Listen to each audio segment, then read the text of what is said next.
Hey, everybody, good afternoon. Thanks for being here. Appreciate you stopping in. I know it's a good group here. I'll try to keep it as informal as possible, knowing that we have a small group here together. But again, thank you for being here.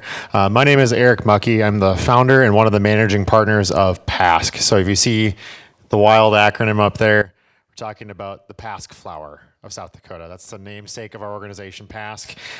We have been working very closely with the city of Madison and a small group of leaders on a steering committee to help shape the Madison strategic plan. And working with that steering committee, we wanted to make sure we came into the community and talked a little bit about some of the feedback coming together, and specifically why we're working on the plan together, and talk a little bit about the ways that we've engaged the community over the past few months here. And so what I'll talk to today with my partner, Jessica Myers, who's here with me today, is the data that came back from community surveys, discussion groups, and stakeholder interviews. So kicking things off a little bit, what is this interesting organization called PASQ that showed up in Madison? PASQ is a rural economic development strategy organization. We also work with nonprofits throughout the region. We're based in Burke, South Dakota, and our four partners are really kind of spread mostly in Sioux Falls, but all four of us came from rural backgrounds. Myself, I grew up in Corsica, South Dakota. Jessica grew up in a combination of Winter and Vermilion. Marcus Malin, our third partner, grew up in Webster, South Dakota. And our fourth partner, the sort of home base of PASQ, grew up in Burke, returned to Burke, is now the city attorney and is kind of the doer of all things in her community. And what we really focus on is taking professional insights from multiple industries and multiple backgrounds to help communities like Madison set strategies, set goals, but most importantly, be set up to be successful. And most importantly, I think in this case, take the feedback and solutions that you've already seen and know of in your own community and bring them back to you and use the talents that we have to put them into writing. And so our commitment is to rural America. We're really focused on rural economic development in the broadest sense and helping communities do their best. So today you'll get to hear from me.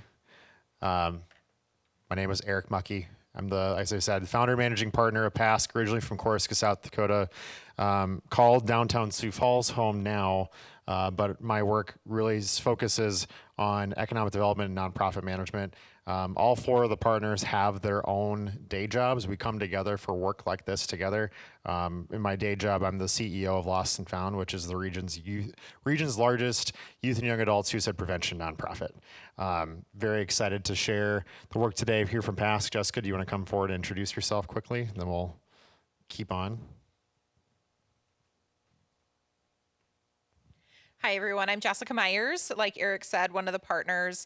I have a company called Porchlight. We are solely focused on rural workforce development. So we are, we're really excited to be here to share the results that you responded to with the community survey, the discussion groups, and the interviews back to you to hear all the good things about Madison.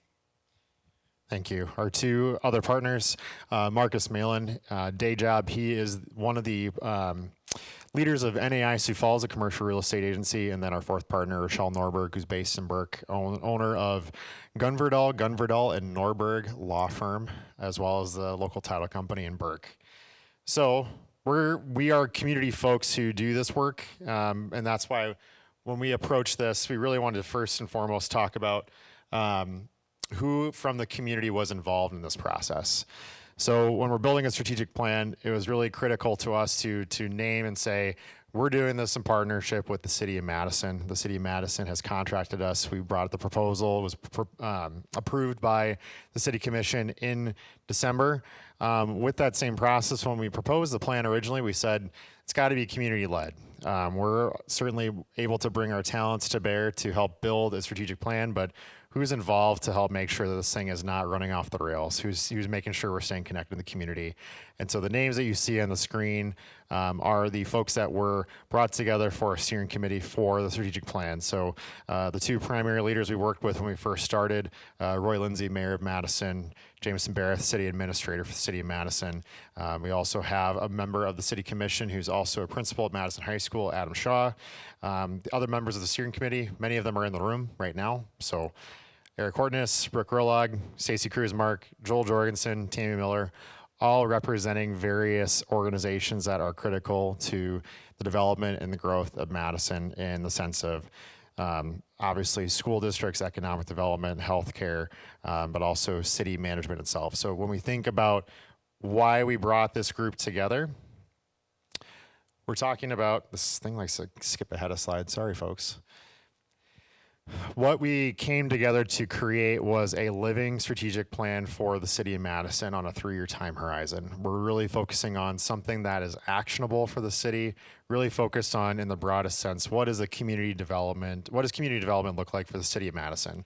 As many of you in the room may know, there's quite a few plans that the city of Madison has at its disposal focused on various topics. So things like land use, or housing, in this case as well, thinking of capital improvement, ways to continue to build infrastructure, make sure that there's housing availability for the city, but then also find ways to say, okay, how are we making best use of our land to help our community grow? This plan is really meant to bring all those things under one roof, including the goals that are achieved through DSU strategic planning, school district strategic planning, housing, or the hospital strategic plan. Make sure that we're thinking about the community in a broader sense and bring those goals to bear. And what the plan will look like as was proposed to the city is something like that, not that. Keep it in the clicker too many times ahead. The plan takes on 3 different goals. First and foremost, defining the vision, principles, and goals for community development. So if you're familiar with the process we took with community surveys, with our interviews, if you participate in any of our discussion groups, you might know that one of the questions we asked was, how do you describe the city of Madison? What are the positive aspects of the city of Madison? What are areas that you'd like to see improvement? How would you rate the city? So on and so forth. Getting kind of a pulse on what the community sees as the values of the community, so that when we talk in terms of city planning and city development, economic development, there's a clear identity established in the plan, a set of principles for what is the city looking for, what are its citizens looking for, and how do we go about doing work together. The second area of focus for the strategic plan is a true economic development sort of case study, if you will. So looking at what's called an economic base analysis, looking at the workforce of the city of Madison, the surrounding area, identifying trends in what we would call economic clusters, what's local, what are the businesses that are local to Madison, that are trading within the city of Madison, that are critical, like restaurants, healthcare, things that we go to every day looking for services in our community. And traded clusters, economic clusters where you have a business in a community that might be sending its goods and services outside of the community, has a very large workforce relative to the rest of the community. So thinking in this case that we have a lot of manufacturing in the city of Madison, specific areas of focus as well. That part of the strategic plan will cover what the economy of Madison looks like and how the city and its partners that are attached to the steering committee can contribute to that, as well as reviewing peers that are like Madison. So couple examples, thinking of Marshall, Minnesota, Sioux Center, Iowa, Mitchell, South Dakota, places that have similar identity and trends, but also things that we can learn from to say, what's going on in those communities? How are they approaching development? And lastly, I kind of call this a bit of word salad that we put in the proposal, basically looking at an inventory of what are the community resources, what makes Madison a really great place to live. We hear that from citizen feedback especially, but also getting a chance to look at what are the things and resources in the community that are really critical and very unique. I think we'll talk about this in a little bit. We talk about example, we're standing at DSU right now. You're talking about a place that has probably one of the most unique identities of any university in the country, not just the state of South Dakota. So thinking about those assets, what's available to the community to tap into so that the city of Madison can continue to grow. And so that's what the strategic plan will look like when it's all said and done. But one of the things that's most important to those things is you can write a lot of strategic plans from behind a desk. It's really easy to do that and say, okay, there's a lot of let's grab the numbers, let's see what's going on. It's one thing to be able to stand in front of people and look you in the eye and say, okay, what do you think? What are the solutions? What should we be looking for? So with that being said, I'll pass over to Jessica to talk a little bit about how we engage with the community of Madison. All right. I'm going to put this on here because I have a feeling I'm going to be playing with my glasses a lot with the on and off. If I have the microphone here, can you hear me all? Okay. All right. So I had the great pleasure of being able to go around the community and conduct a lot of the individual interviews, the discussion groups, and have been watching all of the surveys come in. It's been really fun to see all of this stuff happen. So today what this really is this is us reporting back your responses to us. So this is how we connected. We had 8 discussion groups, 7 are listed. We did downtown business owners twice. So it was really important for us to not only get the survey responses that you get on social media, through the paper, all of those things, but we really wanted to get into the nooks and crannies of the community. So specifically, we wanted to speak to the youth population in the community, both at the high school and college level. We also wanted to speak to your thriving new American population, so people that are speaking English as a second language. I'm not sure if all of you know this or not, but there are 7 languages spoken at Madison High School. And so it was really important for us to speak to the people that aren't speaking English primarily. So we connected with 20 different industries across the board. So let's get into some of our data points. So we had 21 stakeholder interviews, 8 discussion groups, 598 survey responses. We really do want 2 more. I mean, 598, let's get to 600. We just want a little bit higher. We had a total of 760 responses across all of those platforms. It's been incredible. It's been actually the highlight of this miserable winter to spend so much time in Madison speaking with the community members, because it's been beautiful to see your responses. Okay, so we had the equivalent of 12.5% of the entire population of Madison respond back to us. Now, some of the responses are from people that live outside of Madison. We lovingly call the lake people. I was just talking to somebody that lives over on the lakes. There are people that are living outside of the city limits proper, but it really is the equivalent of 12.5% of the population of Madison. In the data world, if you can hit 10%, you're doing great work. So to be at 12.5% is really, really incredible. And that's a testament to all of you being involved and participating in this process. So thank you. It helps us so much. And then you can see with our age pie chart, and that might be, I hope you all can see that. It's about 62% of all of our respondents are under the age of 45. That is incredible to be able to have people that are either in the schools, or new working people, they have kids in the school district. These are the heartbeat of the city. They have responded back to us. It's been really, really cool to have such engagement. Okay. So if you look at the gender demographics, this was a self-reporting statistic we asked. Middle-aged white ladies really like a survey. And so 63% of our respondents are female, 35% are male, and 2% chose not to disclose. Very normal. And 93% of the respondents are employed in some capacity. So what that means is it was 73% of the people are working full-time, have full-time jobs, and then they work down to part-time, they were self-employed, they were students and also working, so they were in some way, shape, and form working. It was about 7% of the respondents were either not working or retired. Okay. Student participation. I had the great pleasure of talking to the Madison High School students. You'll be able to see some of their responses in some of our upcoming data points. So 7% of the K through 12 students responded to our survey, and 4% of DSU. DSU is so special. We're so grateful for DSU. Stacy's here. I'm just going to suck up to you a little bit. DSU has been nothing but a delight to work with through this process. And you can see on the pie chart our income demographics for the people that responded. This is really unique for rural communities, and this is because of the industries that you have here.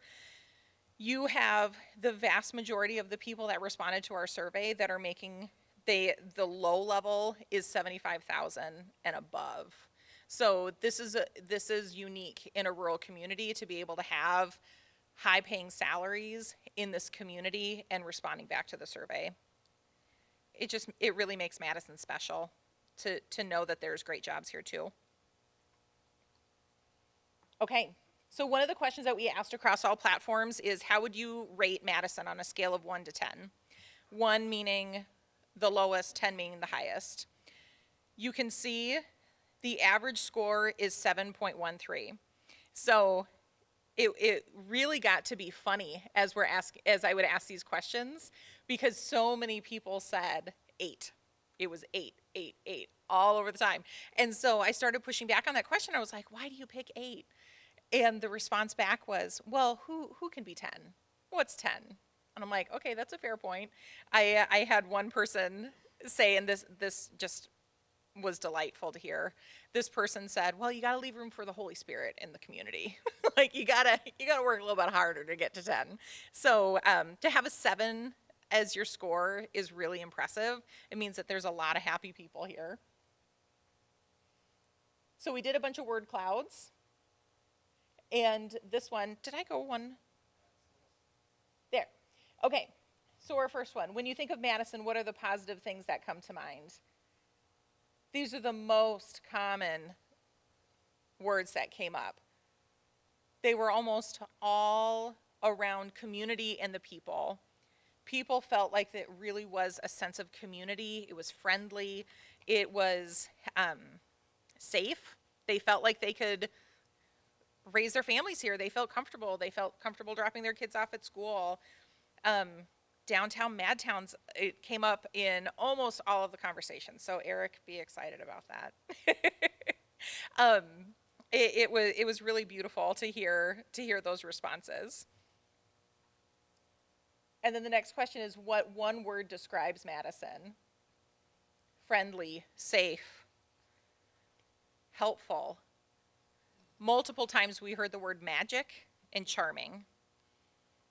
So there's something really special. It could be the quaintness of the architecture. It could be the historical homes that are here. It is the sense of community, the walkability of downtown. It was really neat to see how people are describing Madison. Okay, the other side of the coin. What are some things that could be changed or improved? Because it can't all be rosy, right? Housing is not a surprise. Housing was one of the biggest things that came up. You see potholes as a bigger word. That is compliments of Madison High School. The students had some pretty strong opinions about potholes. They also said they don't drive nice cars, so their cars feel the potholes a little bit more, which cracked me up. Food options in grocery store, we will talk more about those. That is hilarious to me. Parking, the shopping, both for food and retail. The normal things that happen in rural communities. Okay, so we asked a question to both the Madison High School students and to the DSU students. So we asked a question about their interest in living in Madison. The three options were, I prefer to stay here after graduation, I don't see myself living in Madison, and I can picture myself moving back to Madison in the future.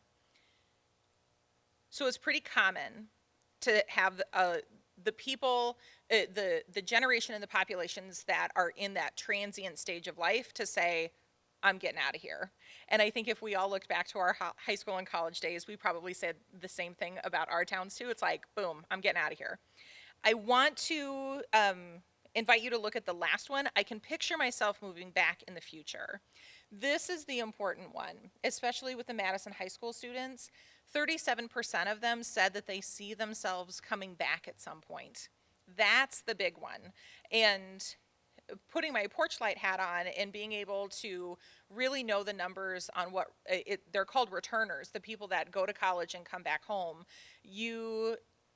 that's the population that the community wants to capture. 18-year-olds are going to go, 22-year-olds with a brand new minted bachelor's and master's degree, they're going to go, but you want to be able to keep that light on for them to be able to come home. And so to have 37% of the Madison High School students say that they can see themselves coming back, that's pretty cool. 33% of the DSU students said that. And I think that's really encouraging too, to be able to see that 33% of the graduates that may not have grown up here, but they came to college here and they could see themselves creating a life here. That's really special. So we asked a part 2 question to the high school students. If you're not staying, where are you going? And so we asked specifically, what's the plan? Most of them are going to in-state institutions of education. Some are leaving, some are going to technical colleges and four-year universities. 8% are taking a gap year, so they have their sights on education, but they're not going. 5% are going to military, and 8% are just kind of doing something else. With the DSU students, we asked them the same question, and a lot of them, they love Madison, they would like to stay. They have made commitments already to work for either the NSA, or they're going to Google, they're going to a company that has recruited them, that have plucked them out already of DSU, and they've already got work lined up.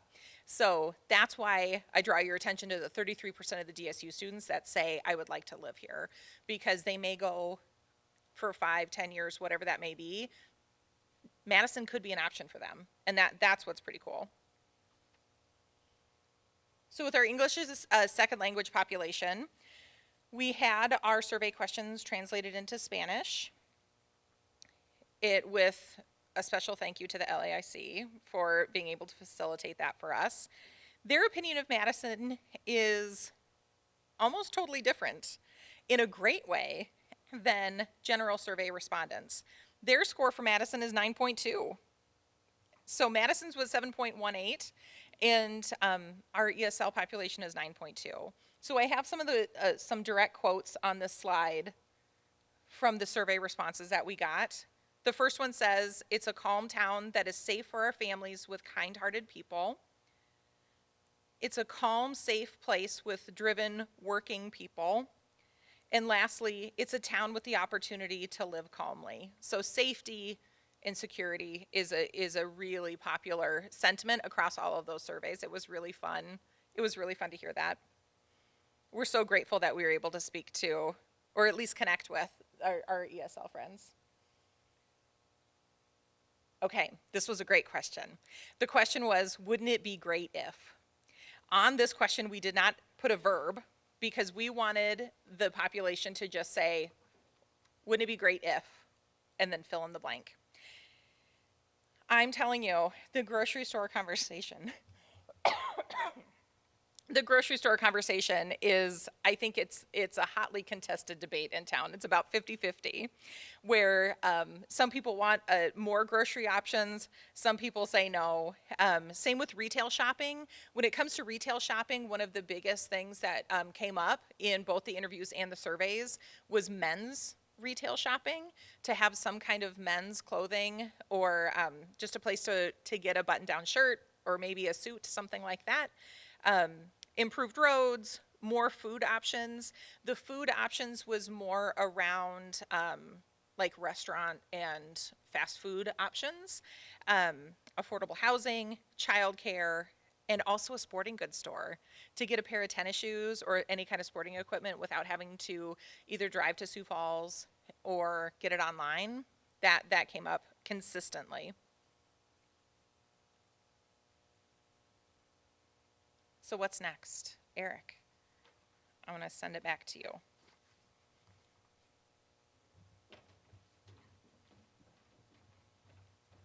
Got to get the steps in today. All right. So, what's next? We have the data from the community. We're at a stage now where we're preparing now the final stages of the economic-based analysis, talking about work that has sort of been built on.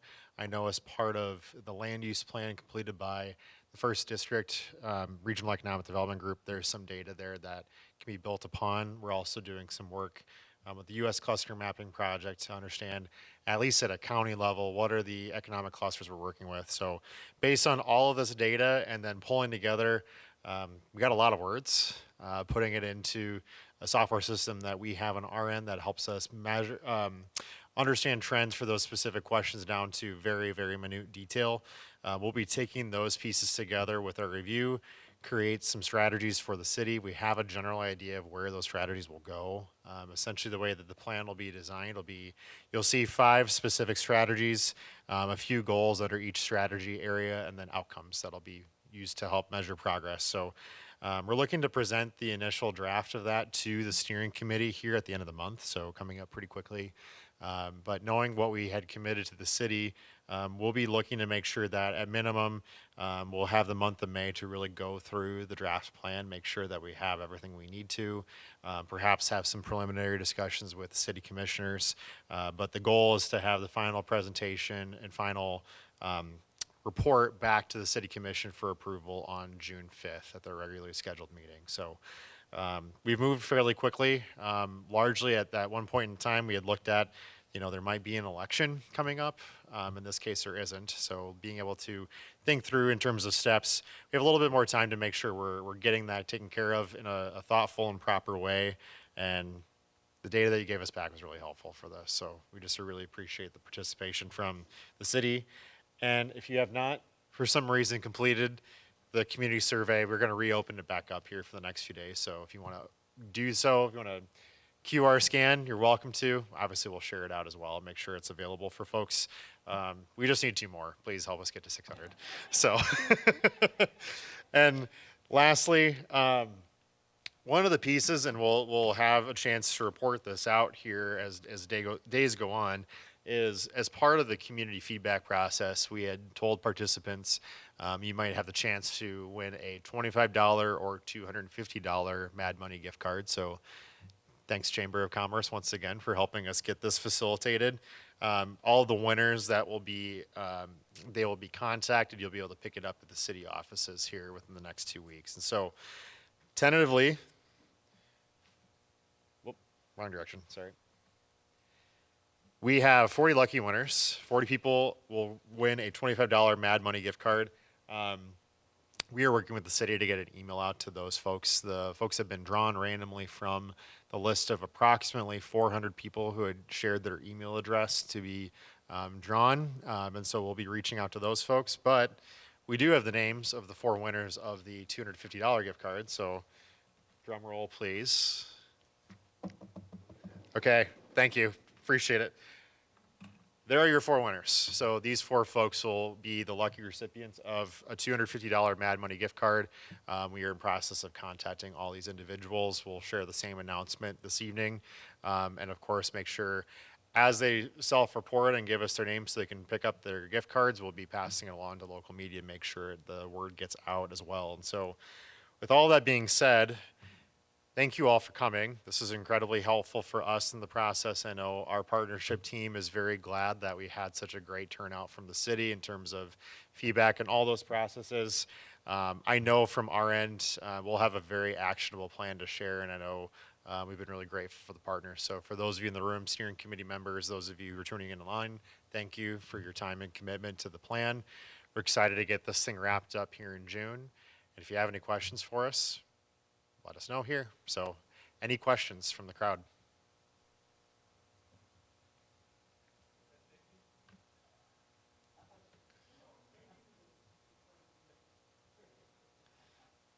We got a thank you from the crowd for a plug for DSU. We'll keep plugging DSU. I just like to repeat it into my phone to see how many ads I can get from DSU at this point. So, Dakota State, Dakota State.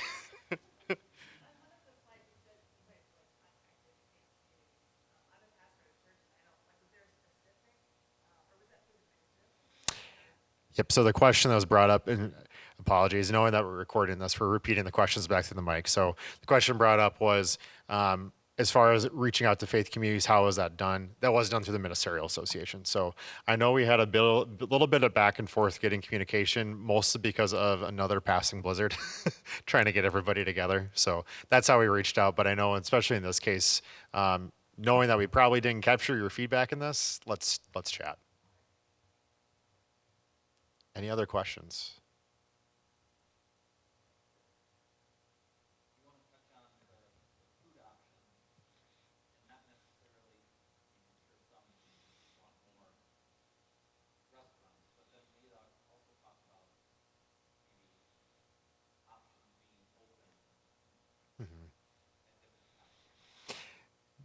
Yep. So for those tuning in, one of the questions brought up was when we talk about the words "more food options" on the slides, which I can pull us back to. Is it just about restaurants, or is there other considerations for that? And to answer that question, it certainly was about more restaurants. I know I got a kick whenever you're talking with college students. The first question that came up was like, "Where's Taco John's?" Um, and so I think from our end, we had definitely heard about restaurant options being a big part of that, which also does tie back to the grocery store conversation. I think just in general, folks are looking for more food options across the board. But a important point Eric Horsness brought up in the room here was availability of food options, and I think that was very resoundingly clear. It wasn't just from students; it was actually from the workforce itself, talking about there needs to be more food options available after a certain time of the evening as well. And so, one of the conversations is about what options are available past, say, let's just use the time 9 or 10 o'clock at night. And the resounding answer was, we go to Classic Corner. That's really where they go to for food. And I think generally it's not necessarily a remark on, desire to open up. I think there's probably some conversations about how to make sure that the workforce is available to do it. But I think there's some creative partnerships that can be brought up, especially with workforce that has night shifts, being able to say how to make sure that they have food options available. And the same can be said for students too. I think that's really that was a very common thread. I was not present for the meeting with Madison High School seniors. Jessica may be able to answer that one, but the DSU students certainly talked about what's our late night food options. So I think it's not just about options for restaurants. Certainly there was feedback brought up about what those options might look like, and certainly finding ways to incentivize that is important. But it was really more about how to make sure there's food available after hours, and how does that translate also to grocery as well. Let's keep them going. Any more questions? Yeah, so the question was asked, can you elaborate on the magic theme coming up? What seemed to come out frequently when people described Madison was certainly the people itself, but sort of this blend of, you have people, but there's sort of this emerging set of opportunities coming together for the community. Obviously, there's something very unique and special about Dakota State and what's happened here in the past 20 years, but it also kind of comes back to there's just there's a general energy and commitment to, we have, and one other words that were shared, one of everything. We have lots of things in Madison while still maintaining a very quality small town type feel, and a sense of, maybe not necessarily in just the size of the town, but a sense of community in Madison. And so the word magic came up multiple times to, as Jessica shared, some of the charms of the history of Madison, the historical architecture, the university, the school system, the success of the school system, kind of having all those kind of unique factors brought together at the same time. And so I'll be excited once we get even further into the data to see just if there's a way to better quantify what the specific sense of magic is in that process. But yeah, there's something, I don't know if we're quite yet to a marketing slogan yet, but there's something to this whole magic thing popping up. Any other questions?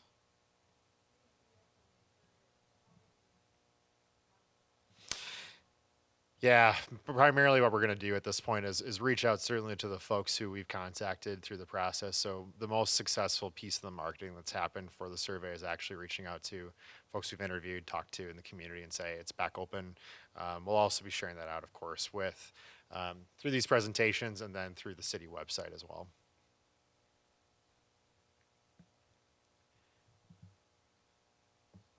Anything else? Yeah.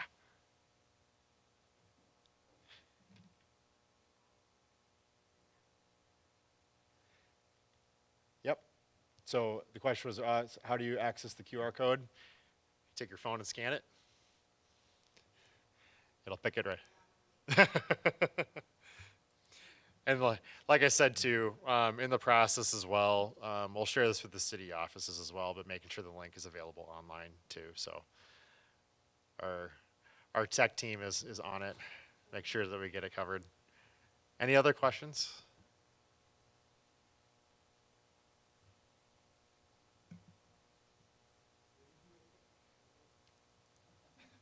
We just got to 600. Awesome.